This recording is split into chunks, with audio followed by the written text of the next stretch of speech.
各位伙伴，大家午安！又来到星期三的这个时间。今天老邓谈法论理第28次，跟各位谈的题目是请加入工会。今天的题目是请加入工会。我想工会大家非常熟悉，我依照工会法，我们叫做基层工会。所谓的基层工会呢，大概有3种，有叫做企业工会，有叫职业工会，有叫产业工会。那顾名思义，企业工会来自企业体的本身，那职业工会是相同职业的人，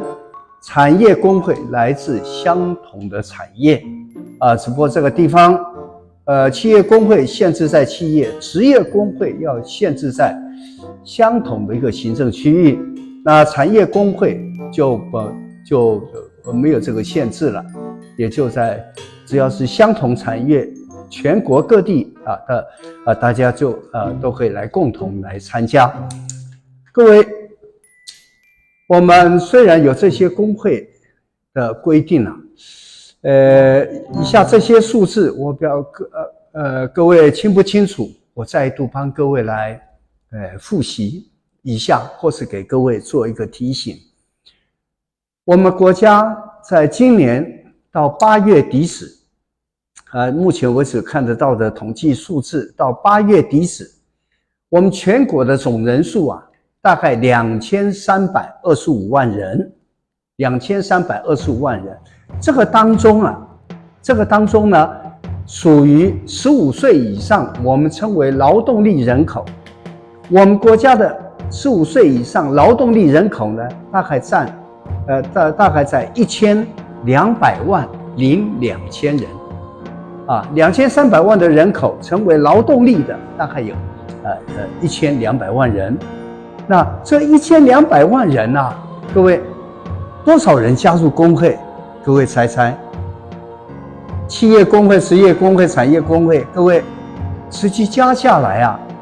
大概在341万2842人，大概就是大概不到50万，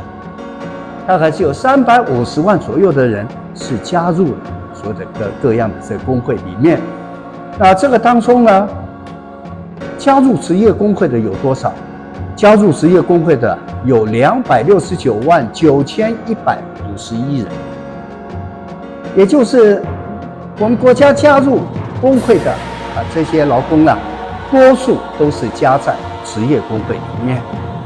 那剩下的产业工会不讲它，我们就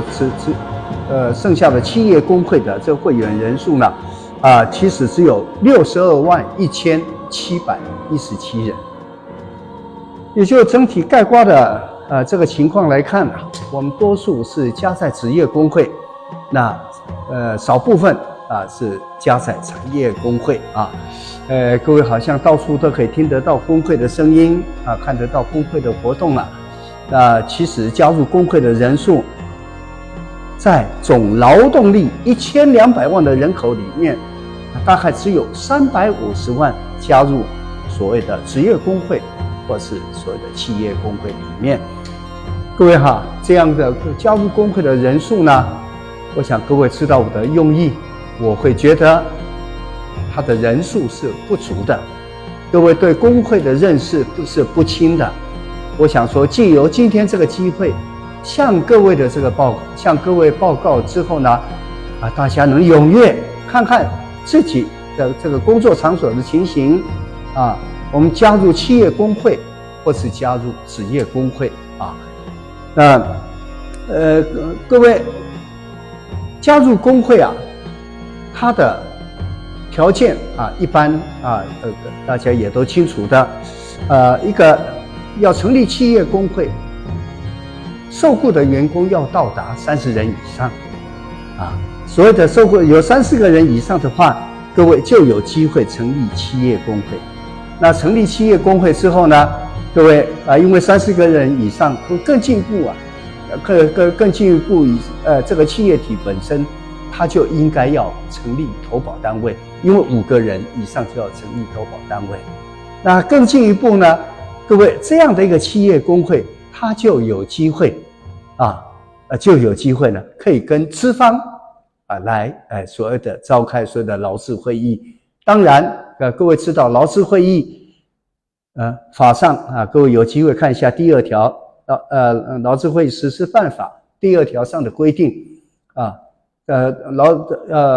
企业体要办劳资会议只要员工只要雇佣1人以上就可以要举办劳资会议哈。那成立企业工会之后，更是可以代表劳工朋友跟资方来用劳资会议来讨论企业体整体的关系哈。各位，现在客观的情况是什么？我相信国内可以加入企业工会的企业体，可以加入可以成立企业工会的这个企业体呢，它的员工人应该不止这62万左右，应该不止。也就是大家对企业工会的这些的角色啦，大家有很多模糊的地方。成立工会干什么？缴了会费浪费钱甚至有时候工会功能上又不彰。当然，任何一项制度，任何一个制度，这组织呢，一定都会有它不理想的一面。但是成立企业工会，它的作用，我待会儿会有一个很重要的东西向各位来做报告。好，我接着再跟各位提有关职业工会。那各位职业工会的话，我们现在就变成不能成立企业工会，请各位就按照你的职业的特性，不能成立企业工会，按照你职业的特性呢，我们就想办法在当地像我们在高雄市，我们在高雄找相关的职业工会来加入相关职业工会来加入。那高雄市的这个职业工会各式各样都有。各位假设各式各样这职业工会你还找不到合适的呢，我也借这个机会跟各位做一个报告大概在各地都有一个叫做劳动力援助人员职业工会。我再重说一次，劳动力援助人员职业工会。各位，这个只要在2个雇主或是这个自营作业的劳工只要你是是这种情况的时候呢，各位就可以加入这个职业工会像目前大家也知道现在是吵得正凶的有关外送员各位这外送员你要平台这边去成立工会，我看机会是非常不大。但是外送员的劳动权益要不要照顾？当然要照顾。除了政府这边想办法照顾，劳工自身我们用什么办法？所以现在就有成立相关的职业工会有相关成立职业工会我们从事外送的这些劳工朋友，别忘了也要加入这个职业工会。那各位加入职业工会的好处以下我大概列了几点供各位做参考并不一定会用得到但是这5点这个好处就供各位做参考一下。首先是这当然是就现行制度跟各位做说明。我们的现行制度呢，各位有加入职业工会有加入职业工会呢的时候，各位这个地方你就有机会我们每年的这个纾困贷款每年大概有10万块钱，由劳保基金这一边来应该这非常低的利息来带给劳工朋友渡过难关那第二个呢，各位在职业工会加劳保之后，各位政府对你的保费有40%是由政府来出当然你要跟企业工会的这些劳工来比，当然是不能比，但是总比你任何保险都花自己的钱，想办法去才能想办法买到，而且要花的钱不少啊，不如各位加入职业工会，享有劳保。各位享有着在职业工会加劳保之后，我们劳保局这边做了一套规定，这一套规定在一定在1-2年这个常态的持续下去呢，依照它一个运作的规则啊，各位的有关劳保的投保薪资是可以逐步慢慢提高，不是永远在低的。各位，劳保投保薪资提高，变成缴费要缴多，那缴多的好处在哪里？各位，缴多在未来我们终有一天会年老，我们年老的时候，劳保的最好能拿到年金给付，拿到年金给付的时候，因为调高之后，我们的年金给付就会多，对每个人都会年老的时候呢，我们年老的保障会更加的理想。各位再来，我们加劳保，各位都知道，劳保的5项给付，劳保的这些的5项给付，然后甚至在因为加了劳保，同时就会有职灾保险会有职灾保险。那各位这边的普通事故给付、职灾给付了，这也都是在广义的这个劳保制度里面给各位提供的这保障。我也借这个机会跟各位来报告一下，我们目前正在跟林岱樺立委这里，我们更进一步想跟他的报告来争取呢，想办法让职业工会的会员有就业保险。现在职业工会的会员，各位将近是被国家法是1国2制，大家都有就保，就只有工会的会员，职业工会的会员没有就保。为什么？各位，这些整体的说帖整个法律的理由书了也都写好了这个部分就请各位后续再看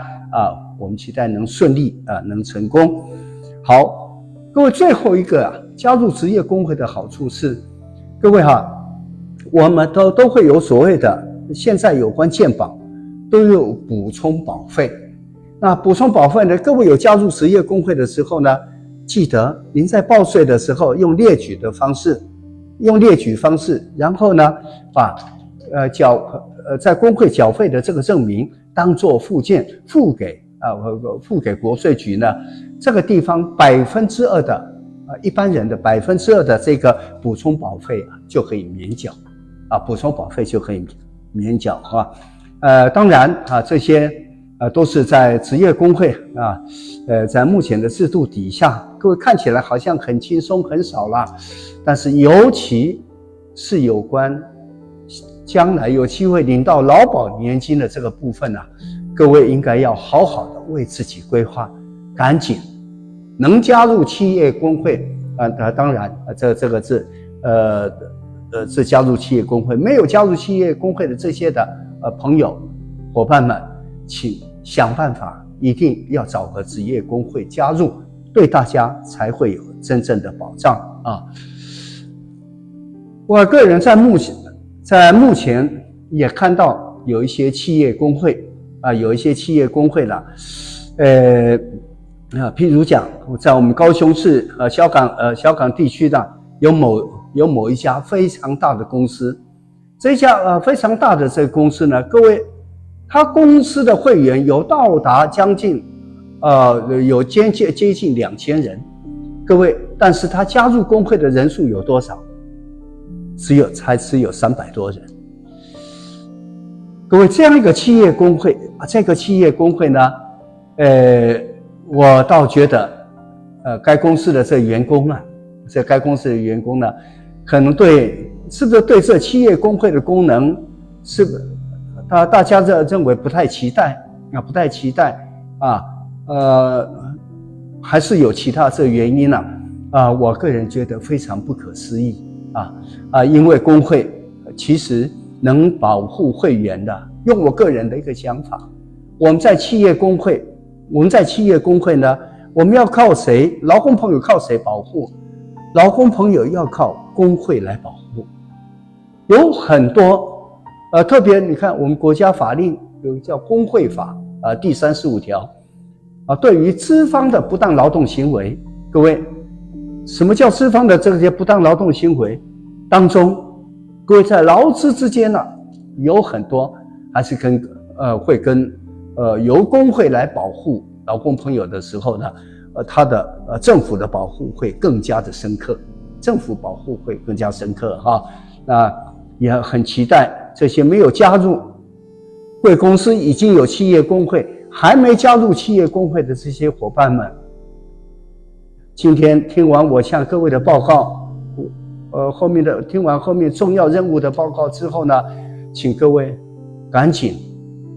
加入企业工会。企业工会干部没有功能，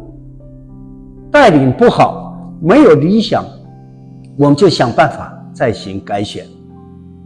改选到让工会真正能来照顾劳工朋友请各位请记得，企业工会的劳工请靠工会来保护你，那职业工会的劳工呢，就靠政府来保护你职业工会劳工就靠政府来保护你。各位，再来，刚谈完职业工会，再来我跟各位谈的是叫企业工会。各位，企业工会的部分企业工会的部分呢，除了企业体整体的办的这个叫做企业工会，各位，另外有一种叫做厂常工会。我们有很多公司很大它的生产作业场所在很多地方分布在中华民国各地。各位，那每个地方都是一个这个厂常作业的空间。这个厂常作业的空间呢，它成立有3-4个以上的员工成立的工会呢，叫做厂常工会。各位，台湾地区在去年发生了一件大事，请大家把它谨记下来。这个是在民国112年5月19号，我们宪法法庭第7号判决。我们宪法法庭第7号判决呢，这个判决的一个结果是什么？判决结果呢是讲我们工会法施行细则有关独立会计、独立人士的这个规定，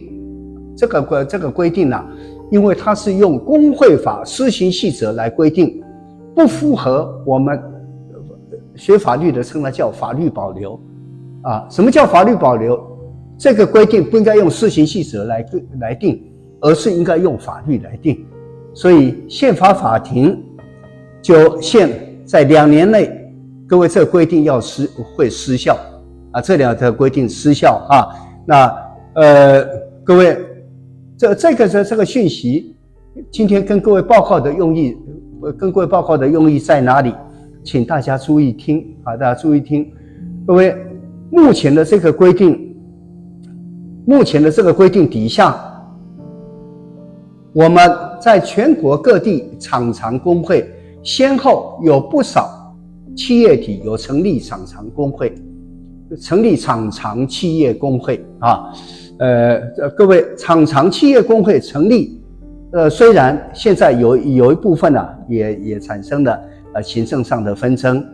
有人拿中央的法规认为地方不应该准厂常工会的成立但是目前为止有不少县市也都有厂常工会的成立。各位，随着112年的这一个宪法第7号判决，透由这个第7号判决之后呢，各位，因为2年内失效，各位2年后独立会计独立人士这个规定呢，会提升到法律的地位，那各位，提升到法律的地位呢，各位，这个限制将来照样会存在。那照样会存在，各位也都知道，有些资方在有成立的企业工会，对他来讲已经是麻烦了。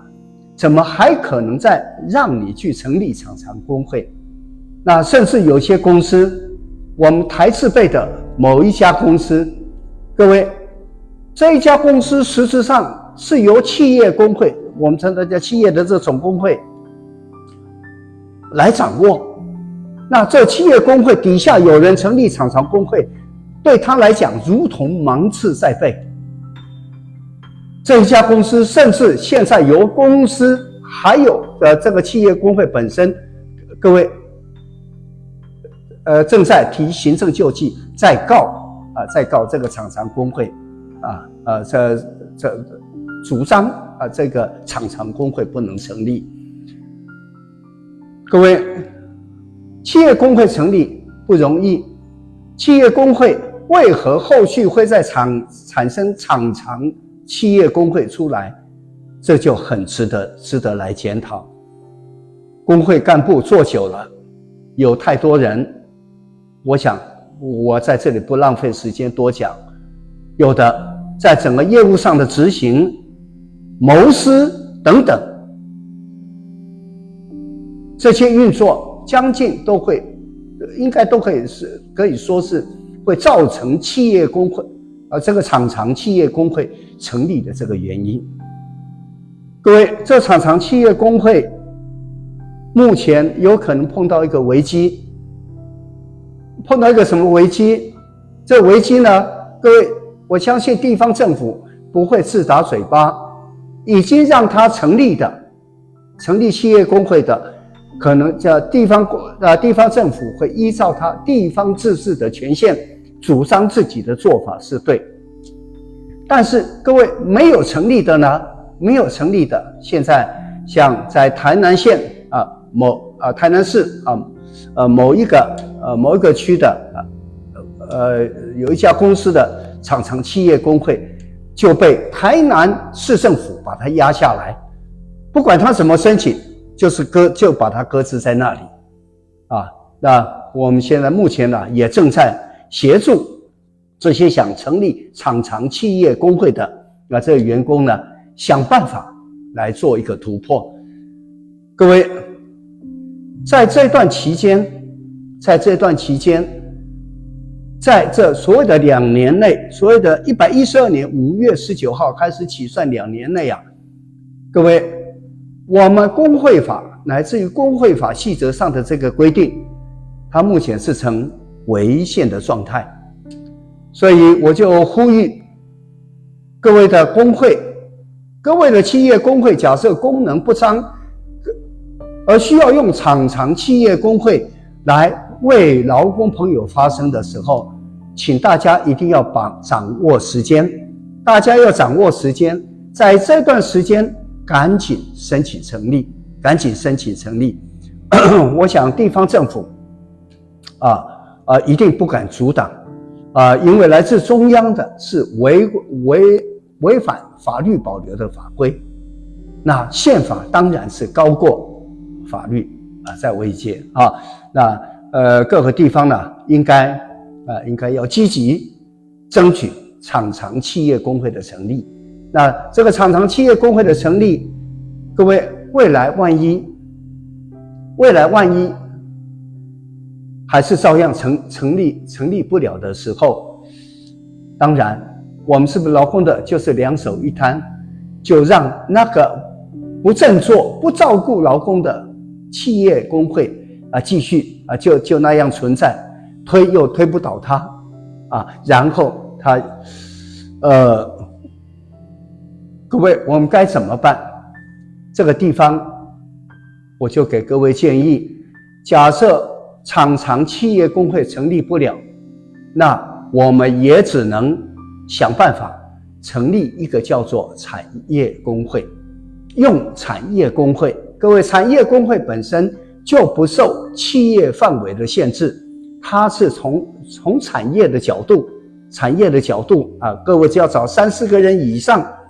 就可以成立产业工会，由同一家企业工会里面的志同道合员工成立产业工会呢，各位，这也是管道之一也就是我再简单做一个整理。企业体本身3-4个人以上的员工应该要成立企业工会。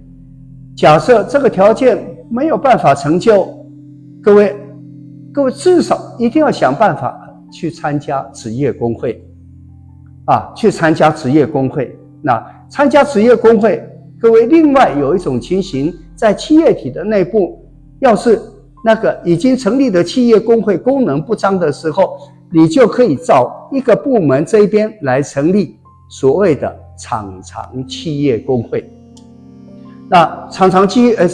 企业工会，各位将来应该在2年内，在114年5月19号之前呢，各位假设没有成立，将来厂常企业工会，我猜资方一定会运作，让它没有办法成立会把地方的人事权、地方的独立会计的这个权会通通收回到中央。现在因为有一家中字辈的公司也是同样用这个方式来对付工会各位将来厂常企业工会没有办法成立，那请各位记得我们还有企业工会可以来进行。各位伙伴，为什么咱们一定要有工会？咱们为什么一定要工会？以下请大家注意听。我们国家目前最近吵得非常凶的问题，是有关贫富差距。各位，贫富差距要研究的非常多，现在来自中华劳资事务基金会，我们的团队也正在写这一本书这个我们就暂且不表。各位，它整体我们贫富差距现在主要出现的理由，根据我们的研究会出现在所谓的初次分配。各位，什么叫做初次分配？初次分配、2次分配、3次分配。初次分配讲的就是谈雇主给劳工的这个报酬，雇主给劳工的薪资。什么叫2次分配？2次分配谈的是政府透由社会连带的概念来做移转支付，做一个重新分配。什么叫做3次分配？是政府对于产业它依赖社会成本来经营者，对于社会成本的部分负起支付的责任，这是所谓的3次分配。那各位，在这3次分配当中，我们目前研究的这个结果，最大的问题是在哪里？在初次分配。所谓初次分配，再重说一次，也就是雇主给劳工朋友的这个薪资待遇，很容易想的，这也没有太深的道理。各位就想，整个国家社会在进步，但劳工朋友，我们的生活是困难的。重说一次，国家社会经济看起来整体是在进步，马路上跑的都是名车，但是我们自己生活就是过不下去。甚至这2天还在更进步，还在报道，像我们这些当老师的，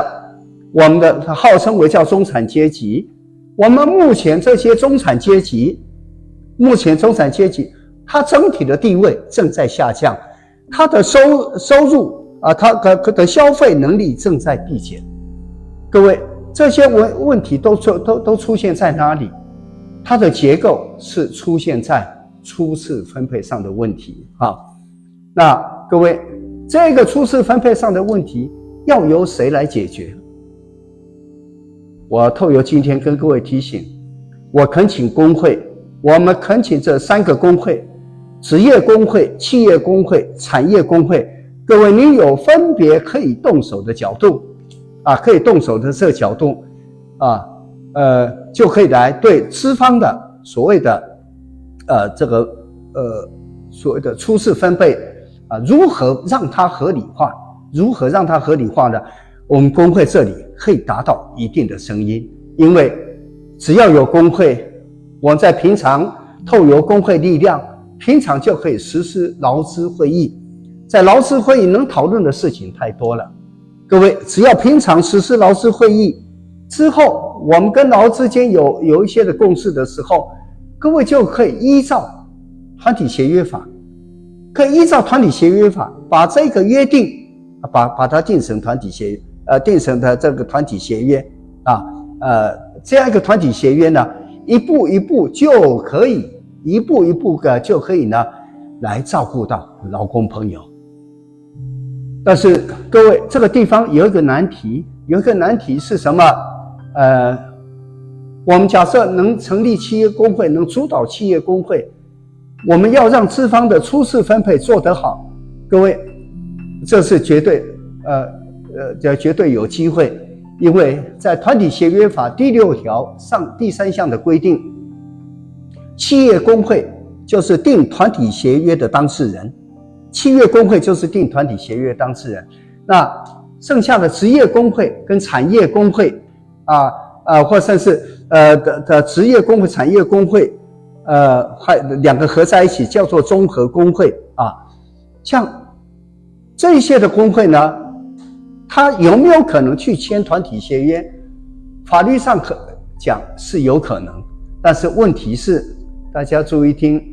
各位，您的会员你要跟甲公司，你要跟他签团体协约，不管你是什么什么工会，你的会员的人数你的那一家公司甲公司的员工要有半数以上的人，要有半数以上的他的员工是你这一家工会的会员。只要能达到这会员的时候，各位，我们不管什么工会，就取得签订团体协约的当事人资格。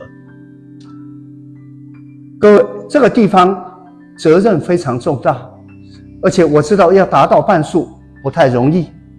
我们以台铁工会来讲，台铁工会跟企业工会，它里面有成立产业工会，台铁的产业工会人数就远不基本上就没有到达所谓的台铁员工的这个半数，所以以很多来自法人、来自法上规定的功能台铁的产业工会就没有办法来实现。请各位就从各方面努力，成立了企业工会、职业工会、产业工会之后，一定想办法让我们的会员一定要来增加这个来增加尤其在企业外面的企业工会、产业工会，你要来影响这一家公司的这个政策，你一定要有他的员工的半数以上是你的会员这一些法理上有可能，我知道实务上非常困难，但是不努力怎么办？我最后在这里跟各位提一个事情。我们公司法第235条之一的规定，各位，我们现在金管会已经开始在罚，依照公司法235条之一的这个规定，各位现在已经开始对这股票上市公司呢，会去查核它的营业情况。假设它的营业情况不理想，各位，它的董监事还是领很多钱的时候，营业情况不理想，董监事还领很多钱的时候，各位，金管会就会用他的行政职权，会来针对这一家公司的处理。也就是各位在客观环境，请放心，政府对老百姓不是无情，政府对资方不管经营的好坏，只知道把利润分给自己，不分给劳工，这个现象呢，现在金管会正在查。请各位一定把这句话把它听进去，我们来帮助政府，让这在初次分配只把利润留在资方，不分给劳工朋友的这一个企业，我们一起把它揪出来那各位，我们对公司法第235条之一的这个规定，我们要好好的去利用它，那因为公司法第235之1条上的规定只有规定在事业年度有盈余的时候，要对劳工分派酬劳。各位，什么叫做分派酬劳？这是法律的不确定概念。在这个不确定概念底下，要什么实际操作？各位，这个地方就要的，基本上在人的要件就要靠工会的帮忙。工会把今天来自公司法第235条之一的这个规定，把它谨记在心。政府绝对不容许资方不把利润也分享给劳工，请各位也记得这一件事情。我们透由工会，我们一起透由体制在企业内部，我们想办法来做一个改善。我们平常有劳资会议可以开对公司的各位劳资会议实施办法，今天直播后请各位查一下劳资会议实施办法第13条的规定。第13条的规定那个内容之精彩，也就各位几乎对企业体全部的事情，就只要有召开劳资会议，都可以问，都可以讨论，都可以提出建议。各位伙伴，我期待大家都能加入工会。我们工会的人数太少了，我们这么多的劳动力，1200万的劳动力，目前加入工会的大概也只有300多万。这个社会需要和平吗？需要对等吗？劳工朋友，你不认为自己是弱势吗？假设是弱势，各位，我们需要让自己由个体变成群体。我们现行法律对劳工朋友绝对有情，问题就在我们自己会不会运用。最后再度呼吁，政府对企业体不分派利润给劳工朋友，甚至企业营运不佳，还只知道保护董监事这个的利润这个现象，政府已经正在取缔。劳工朋友，我们成立工会，我们配合政府的脚步，我们一起来创造劳工朋友的幸福。加入工会，一起来过好日子。今天给各位的报告就到这里，谢谢大家。